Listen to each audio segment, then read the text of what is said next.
The large meeting room fell silent as Commander Jack Stone walked in. 12 pairs of alien eyes followed his every move. Some showed curiosity, others fear, but most showed only cold judgment. Jack stood tall despite his racing heart. He was the only human in the Great Hall of the Galactic Council. "The Council will now hear Earth's plea," said Dorn, the leader from Arcturus. His blue skin shimmered under the bright lights. His voice was calm but held no warmth. Jack stepped forward. "Members of the Council, I come asking only for what every spacefaring race deserves: a chance to join you among the stars. Earth has achieved faster than light travel. By your own laws, we qualify for membership." A low murmur spread through the room. Jack knew what they were thinking. Humans had reached the stars too quickly. While other races took thousands of years to develop space travel, humans had done it in mere centuries. "Commander Stone," Dorn said, "we have studied your kind closely." He waved his long, four-fingered hand. A screen appeared in the center of the room, showing images from Earth's history: wars, weapons, fighting. "You are a violent species. You fight even among yourselves." Dorn's voice grew harder. "In just the last 100 years, you have had 2 world wars and countless smaller conflicts." Jack stepped forward. "All young races struggle with violence. Did yours not do the same? We have grown. We have learned." "Have you?" asked a small green alien to Dorn's right. "Your weapons grow more deadly each year. Your population keeps growing. Your need for resources never ends." Jack tried to speak, but Dorn raised his hand for silence. "We have watched how quickly you adapt," Dorn continued. "How easily you learn new technologies. How strongly you fight when threatened." He paused. "You terrify us, Commander." The truth of the moment hit Jack like a physical blow. This was not a hearing. It was a trial. And the verdict had been decided long before he arrived. Dorn's voice became formal. "The Council has voted. Earth will be quarantined within its solar system for the safety of all galactic species." "Quarantined?" Jack's voice rose. "You can't just lock us away. There are human colonies, ships. All humans beyond your system have 1 Earth month to return home," said Dorn. "After that, a barrier will be raised. Any human found outside it will be treated as a threat." Jack's face flushed with anger. "This is wrong. We have rights. This meeting is over," Dorn said simply. The other council members stood and filed out, not meeting Jack's eyes. Jack was left alone in the massive room. His hand shook as he contacted Earth. Director Kate Wilson stared at the message on her screen. Her office at Earth Defense Force headquarters was quiet except for the soft hum of computers. Outside her window, the lights of New Geneva shone in the night. "So, they fear us," she said softly to herself. She had expected this. For 3 years, she had warned the World Council that alien contact might not be friendly. For 3 years, they had called her paranoid. Kate pressed a button on her desk. "General Adams, please come to my office. It's time for diaspora." 10 minutes later, a gray-haired man sat across from her. His uniform was decorated with medals from wars fought only on Earth. Soon, he might earn ones for battles fought among stars. "They're really going through with it?" Adams asked. Kate nodded. "They'll seal the entire system in 30 days. Every human must return home or face death." Adams leaned forward. "Or they could simply disappear." "Exactly." Kate turned her screen to show him a list of ships. "These 300 vessels are ready. Stealth technology, based on what we learned from studying alien craft. The Council doesn't know we have it. And the crews. Volunteers, scientists, soldiers, engineers, our best and brightest. They've been training for months." Adams studied the list. 30,000 people won't rebuild a civilization. "They won't have to," Kate said firmly. "They just need to survive, learn, and grow. Until we can break the barrier. And if we can't break it," Kate's eyes hardened, "then they become our legacy among the stars." Jack Stone's ship landed at Kennedy Spaceport 3 days later. Crowds had gathered, angry and afraid. News of the quarantine had spread fast. Riots had broken out in major cities. For the first time in decades, Earth's nations faced a common threat. As Jack stepped out, the world president was waiting. Her face was grim. "Commander, I'm sorry," she said. "It's not your fault," Jack replied. "They fear what they don't understand. And they don't understand humans at all." They walked toward the waiting car as reporters shouted questions. "Is it true?" the president asked quietly. 30 days until we're cut off." "Yes, they're building some kind of energy barrier at the edge of our solar system. Nothing in, nothing out. Then we need to get our people home." Jack looked at her. "What about Director Wilson's plan?" The president's face showed no surprise that Jack knew about the classified project. "Diaspora proceeds as scheduled.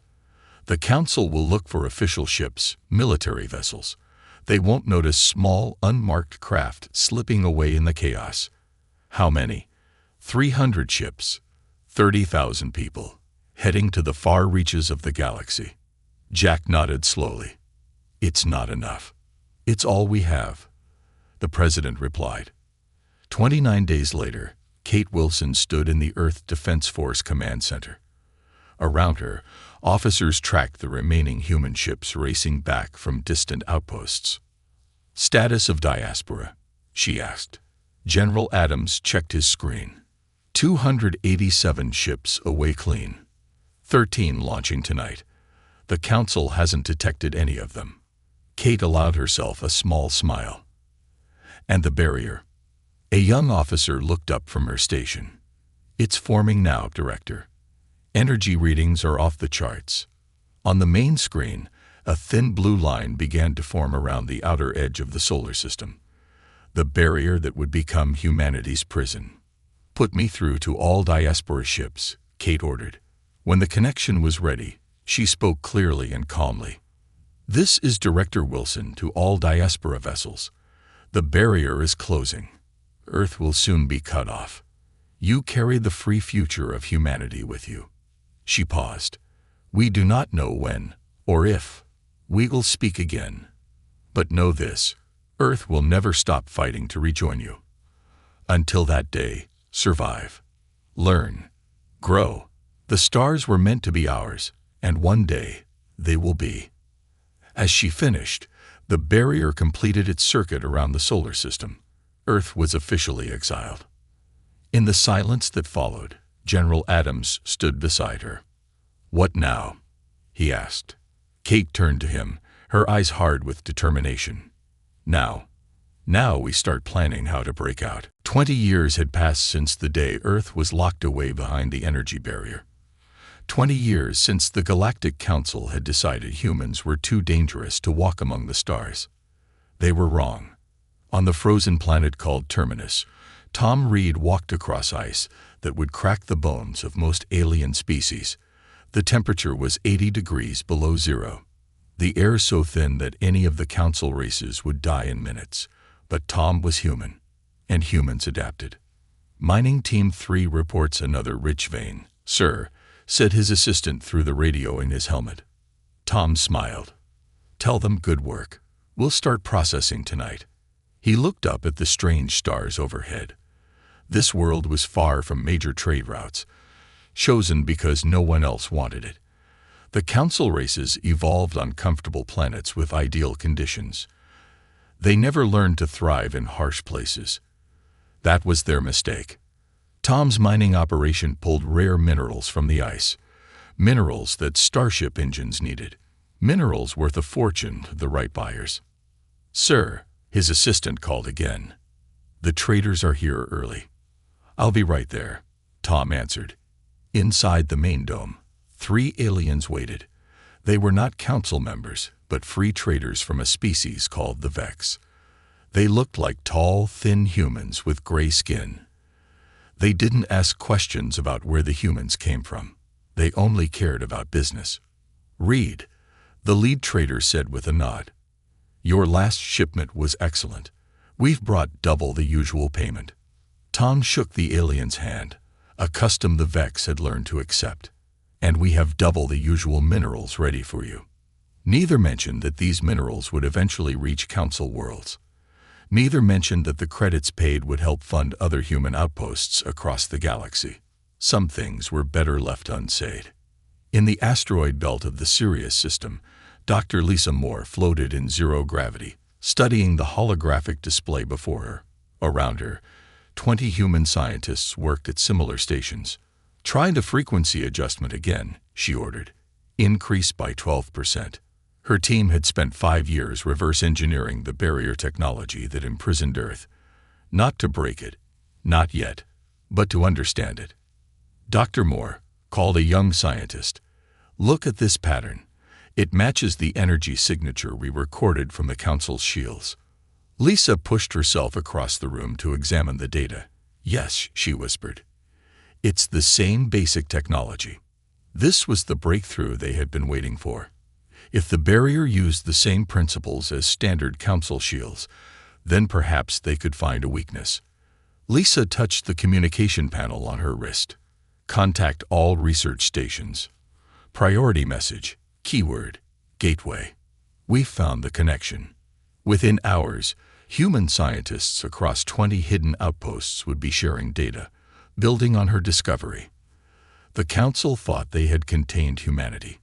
Instead, they had merely scattered the seeds of their own downfall. On the jungle planet Varda, rain poured down on the training grounds as Mike Davis watched his soldiers run the combat course. 50 men and women moved through the mud, carrying weapons adapted from alien designs. "They're getting better," said his second-in-command. Mike nodded. "They need to be. The Krell pirates are getting bolder. Last week, they hit a settlement just 2 systems away. The military base was hidden deep in the jungle. From orbit, it looked like nothing more than local animal activity. But beneath the canopy, 500 humans trained for war. Not to fight the Council, not yet, but to protect the growing network of human settlements. To ensure that humanity's foothold among the stars remained secure. "Sir," a communications officer approached. "We've received a coded message from Sirius Research Station. It's marked Gateway." Mike's heart beat faster. Gateway was the project to someday free Earth. Any news on that front was important. "I'll take it in my office," he said. As he walked through the rain, Mike thought about Earth. He had been only 10 years old when the exile happened. His parents had been scientists selected for the diaspora mission. Sometimes he still dreamed of blue skies and green fields that weren't trying to kill you with poisonous spores. Someday, he thought, someday we'll go home. And we'll bring an army with us. Back on Earth, old Jack Stone sat in his garden, looking up at the night sky. At 82, his hair was white, and his body frail, but his mind remained sharp. The young woman approached. "Grandfather, it's getting cold. You should come inside." Jack shook his head. "Not yet, Mary. I'm waiting." "For what?" He smiled. "For a miracle." Inside the house, Jack's secure communication device chimed. Only 3 people had access to that frequency. Mary helped him to his feet. "What is it?" "Maybe my miracle," he said. In his study, Jack activated the device. It had been built 20 years ago, designed to work through the quantum entanglement principles that even the barrier couldn't stop. A message appeared on the screen.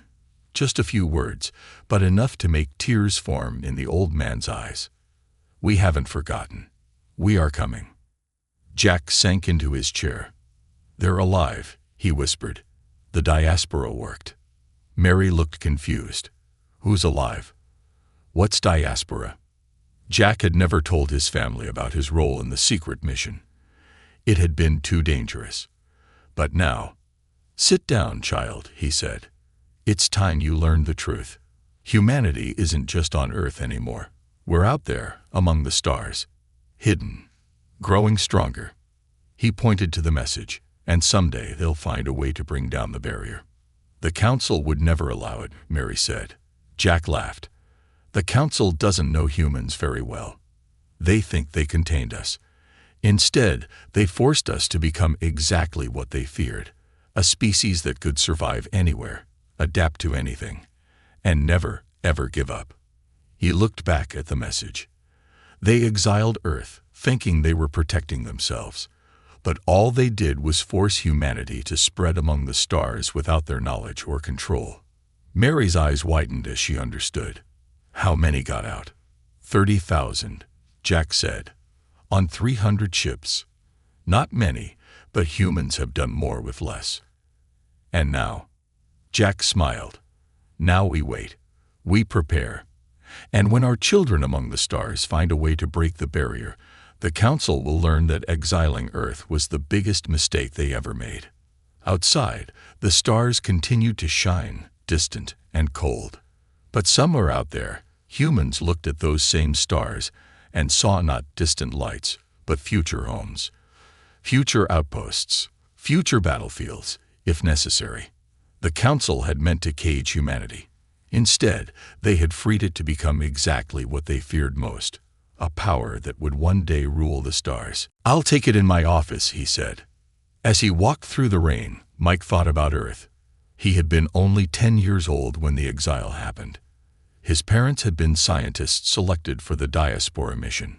Sometimes he still dreamed of blue skies and green fields that weren't trying to kill you with poisonous spores. Someday, he thought, someday we'll go home, and we'll bring an army with us. Back on Earth, old Jack Stone sat in his garden, looking up at the night sky. At 82, his hair was white, and his body frail, but his mind remained sharp. A young woman approached. "Grandfather, it's getting cold. You should come inside." Jack shook his head. "Not yet, Mary. I'm waiting." "For what?" He smiled. "For a miracle." Inside the house, Jack's secure communication device chimed. Only 3 people had access to that frequency. Mary helped him to his feet. "What is it?" "Maybe my miracle," he said. In his study, Jack activated the device. It had been built 20 years ago, designed to work through the quantum entanglement principles that even the barrier couldn't stop. A message appeared on the screen. Just a few words, but enough to make tears form in the old man's eyes. "We haven't forgotten. We are coming." Jack sank into his chair. "They're alive," he whispered. "The diaspora worked." Mary looked confused. "Who's alive? What's diaspora?" Jack had never told his family about his role in the secret mission. It had been too dangerous. But now, "Sit down, child," he said. "It's time you learned the truth. Humanity isn't just on Earth anymore. We're out there, among the stars. Hidden. Growing stronger." He pointed to the message, "And someday they'll find a way to bring down the barrier." "The Council would never allow it," Mary said. Jack laughed. "The Council doesn't know humans very well. They think they contained us. Instead, they forced us to become exactly what they feared, a species that could survive anywhere, adapt to anything, and never, ever give up." He looked back at the message. They exiled Earth, thinking they were protecting themselves.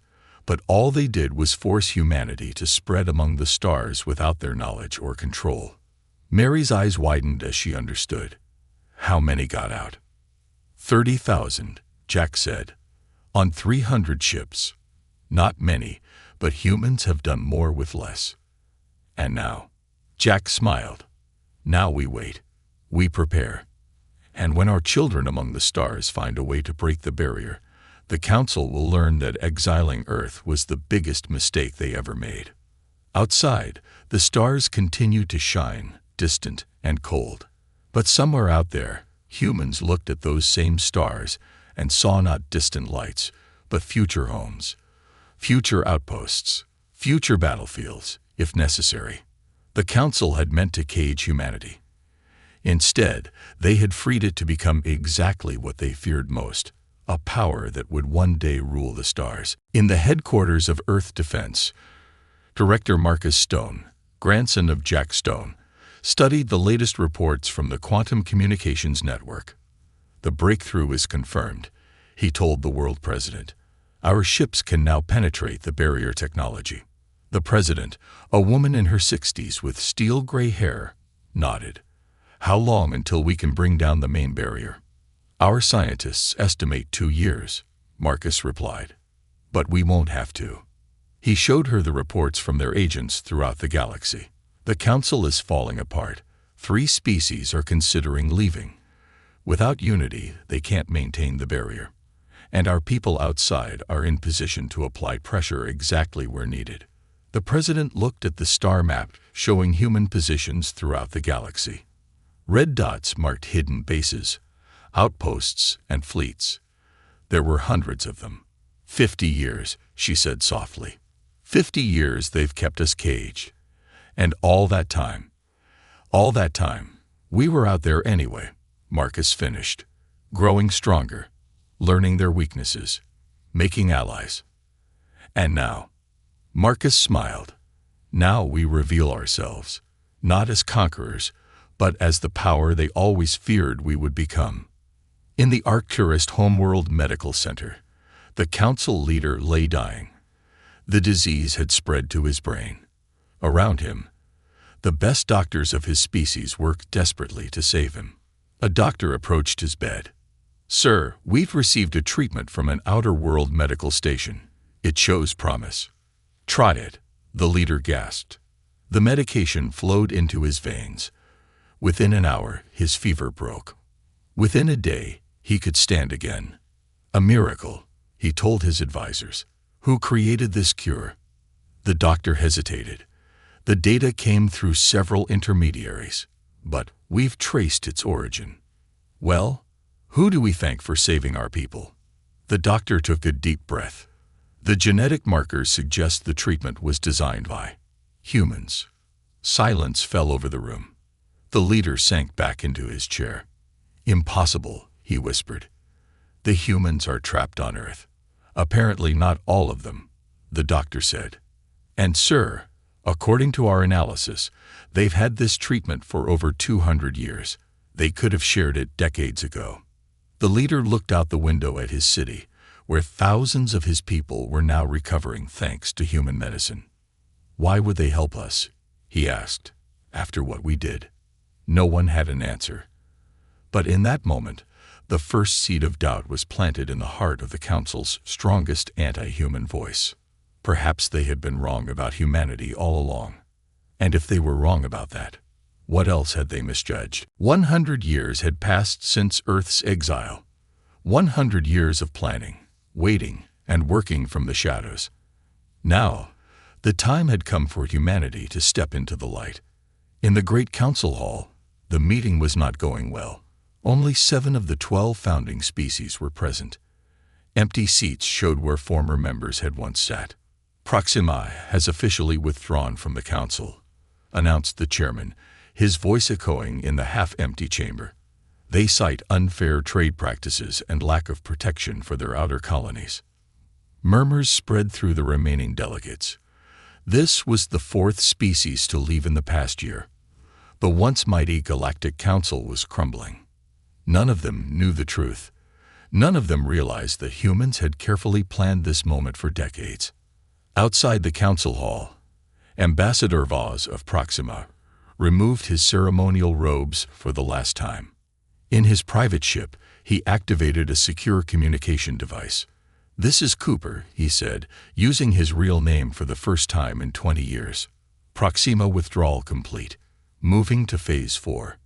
James Cooper looked at himself in the mirror as he carefully removed his alien disguise. The face that looked back at him was human, older than he remembered, lined with the strain of living a double life for so long. Was it worth it? He asked his reflection. The answer came in the form of a message on his screen. "Earth awaits your return, hero of the diaspora." James smiled. Yes, it had been worth every difficult day. On the council homeworld, an emergency session had been called. The remaining members gathered to discuss the crisis. "Without Proxima's fleet, we cannot patrol the eastern sectors," said one member. "Without Betelgeuse's resources, we cannot maintain the Earth barrier at full strength," said another. The Arcturus leader, grandson of Dorn, looked troubled. Perhaps we should reconsider the Earth quarantine. It has been a century. Humans may have changed. Changed, said another delegate with a laugh. Surely you jest. Humans are dangerous. The barrier stays. I am not so sure anymore, the Arcturus leader replied. They saved our species from extinction when they could have let us die. Is that the action of a dangerous race? Before anyone could answer, the chamber's main screen activated without warning. On it appeared a human face, a woman in her 40s with dark hair and determined eyes. Greetings, council members, she said. I am Director Helen Foster of the Human Diplomatic Corps. Shock rippled through the chamber. For a moment, no one spoke. This is impossible. The chairman finally said, humans are contained on Earth. Helen smiled. Are we? The screen split to show dozens of locations across the galaxy. On each one, humans worked openly alongside aliens. Human ships flew through space. Human cities thrived on distant worlds. What you see is real, Helen continued. While you thought us safely caged on Earth, 30,000 of us escaped before the barrier closed. For a century, we have lived among the stars, hidden but free. Impossible, the chairman repeated. We would have known. Would you? Helen asked. You never bothered to learn about us, about our adaptability, our determination. You saw only our capacity for violence, not our capacity for survival. The Arcturus leader leaned forward. What do you want from us? Recognition, Helen replied simply. The barrier around Earth must come down. Humanity must be acknowledged as a free species with the right to travel the stars. Those are our terms. And if we refuse? Asked the chairman. The screen changed again, showing human warships, hundreds of them, emerging from hidden bases throughout the galaxy. We would prefer peace, Helen said, but we are prepared for the alternative. The transmission ended, leaving the council in stunned silence. In his command center on Earth, Director Marcus Stone watched the reaction to Helen's message spread across the galactic communication networks. Proxima has publicly announced support for humanity, reported his aide. Betelgeuse as well, added another. And 3 non-council species are offering military alliance. Marcus nodded. The plan was working perfectly. For decades, humans had built relationships with races who felt oppressed by council rule. Now those friendships were paying off. What about the barrier? He asked. His chief engineer pointed to a display showing the great energy field surrounding Earth's solar system. Power fluctuations are increasing. Without full council support, they can't maintain it at full strength. And our breakthrough technology. Ready, sir. We can punch through at any time. Marcus stood and looked at the vast map of the galaxy on the main screen. Red dots showed human positions, thousands of them, spread across hundreds of star systems. Send the order, he said. Operation Homecoming begins now. On the edge of Earth's solar system, a fleet of 100 human ships approached the barrier. They were the newest vessels in Earth's defense force, built during the long years of exile. Captain Laura Reed, great-granddaughter of Tom Reed from the frozen mining colony, stood on the bridge of the flagship Freedom. All ships report ready, Captain, said her first officer. Laura nodded. Activate the phase shields. Around each ship, a special energy field formed, the result of 50 years of research into the barrier technology. Forward, slow speed, Laura ordered. The fleet moved toward the shimmering wall that had imprisoned Earth for a century. In past attempts, ships had bounced off or been destroyed. This time would be different. The Freedom touched the barrier. For a moment, the ship shuddered. Then, like a hand passing through water, it pushed through. We're through, shouted the navigation officer. One by one, the entire fleet passed the barrier. For the first time in 100 years, ships from Earth had left their solar system. But they weren't going outward. They were going home. Laura opened a channel to all ships. Set course for the rendezvous point. Today, we meet our lost brothers and sisters, The fleet accelerated to faster-than-light speed, heading for a secret location where the diaspora fleet waited. Behind them, the barrier flickered and weakened. Without full council support, it was failing. Within days, it would collapse completely. Earth's long exile was coming to an end. In the council hall, emergency alarms sounded. "The barrier has been breached," reported a technician. "Earth ships have broken through." The chairman looked pale. "Impossible. The technology is beyond them." The Arcturus leader laughed bitterly. "Is it? We've underestimated them at every turn. We thought we were containing a dangerous animal, but instead we caged a growing power and gave it 100 years to plan our downfall." He rose from his seat. "I move that we accept the human terms before this situation deteriorates further." "Accept. Surrender to humans." The chairman was outraged. "Not surrender," the Arcturus leader corrected. "Recognition. They've earned their place among the stars, not through conquest, but through perseverance. Perhaps it's time we learned from them, instead of fearing them." Around the table, heads began to nod in agreement. The council that had once exiled humanity was about to welcome them back, not out of kindness, but out of necessity. The stars, it seemed, now belonged to all. 120 years after Earth's exile, a day of history arrived. Admiral Robert Stone, great-grandson of Jack Stone, stood on the bridge of the Earth Ascendant. The massive ship approached the council homeworld with a fleet of 50 vessels behind it. This was not a war fleet. This was a diplomatic mission, the one backed by the full might of humanity's now revealed power. "We're being hailed," said his communications officer. Robert nodded. On screen, the face of the council chairman appeared. "Admiral Stone, you are cleared to approach. The council awaits your arrival." "Thank you, Chairman. We come in peace." The words were simple, but the meaning behind them was not. For over a century, the council had feared human violence. Now, humans were offering peace instead, from a position of strength. As the Earth Ascendant moved into orbit, Robert looked at his crew. They were not just humans. His ship carried representatives from 15 species, some former council members, others who had never been allowed to join. "This is more than just Earth's victory," he told them. "This is a new beginning for the galaxy."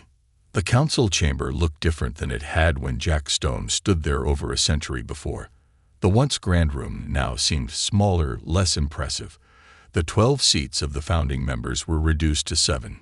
Robert Stone walked in with his delegation.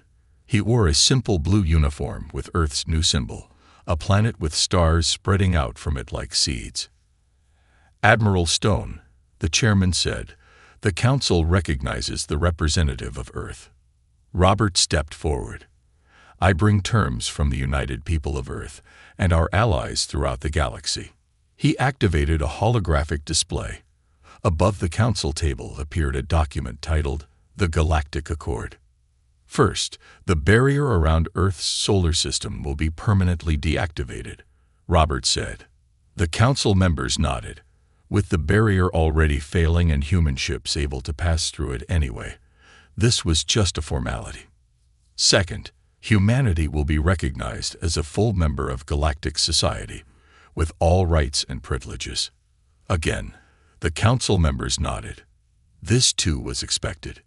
"Third," Robert continued, "reparations will be paid to Earth for 120 years of forced isolation." This caused murmurs among the council.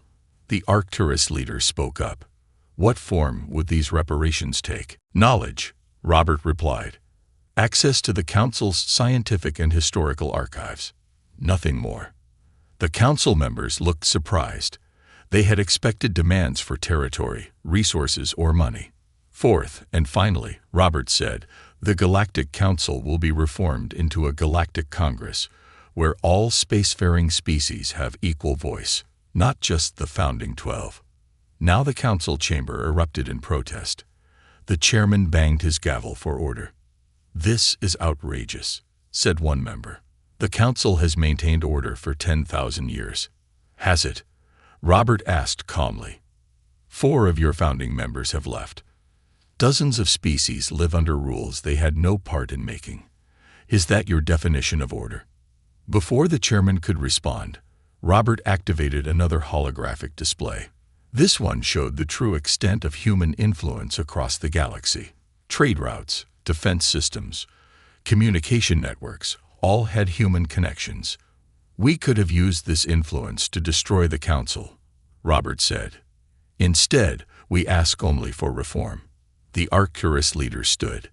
The human terms are fair, more than fair, considering what we did to them. The chairman looked around the room, seeing the changing mood. You planned this all along, didn't you? Even before the exile. Robert shook his head. No, we planned to survive, to thrive. The rest, we learned from you. From us. The chairman seemed confused. Yes, you taught us that power concentrated in few hands leads to fear and injustice. So we built something different, partnerships based on mutual benefit, not dominance. He gestured to his diverse crew. That's why we're here with allies, not alone. That's why our terms speak of reform, not revenge. As if on cue, ships appeared on the orbital display, vessels from 24 non-council civilizations, positioning themselves alongside the human fleet. The chairman looked at the display, then back at Robert. It seems we have no choice. There is always a choice, Robert replied. Choose cooperation. Choose progress. Choose to build something better than what came before. After a long moment, the chairman nodded. The Council will accept Earth's terms. 3 days later, the energy barrier around Earth's solar system was officially deactivated. The ceremony was broadcast to thousands of worlds across the galaxy. On Earth, people gathered in cities and towns to watch the sky. For generations, they had seen the faint blue glow at night, a constant reminder of their prison. Now, it faded away forever. Director Marcus Stone stood with the world president on a platform in New Geneva. Above them, the barrier dissolved like mist in morning sunlight. A historic day, the president said. Marcus nodded. My great-grandfather would have been proud. Jack Stone, the president said. The man who started it all. He never gave up hope, Marcus replied. None of us did. In orbit, the first ships from the diaspora fleet entered Earth's atmosphere. After more than a century, the scattered children of Earth were coming home. They brought with them gifts of knowledge, technology, and friendship from across the galaxy. They brought stories of worlds humans on Earth had only dreamed about. Most importantly, they brought proof that humanity had earned its place among the stars. 1 year later, the first meeting of the new Galactic Congress was held on a neutral world. Representatives from 57 spacefaring civilizations attended, including Earth. Admiral Robert Stone, now serving as Earth's delegate, took his seat among them. It was not at the head of the table. It was not in a position of special power. It was simply one seat among equals, exactly as it should be. The Congress's first act was to establish the Free Travel Accord, ensuring that no species would ever again be forcibly confined to their home system. As Robert looked around the room at the diverse beings working together, he thought about the long journey that had brought humanity to this moment. The Council had exiled Earth out of fear of human adaptability, human determination, human strength. They had fought to contain a dangerous species. Instead, they had forced humanity to become something greater than it might have been otherwise. Not conquerors, but survivors. Not rulers, but partners. Not feared, but respected. The irony, Robert said to himself, is that in trying to cage us, they set us free. A delegate from a non-human world overheard him. Your people have an interesting saying. What doesn't kill you makes you stronger.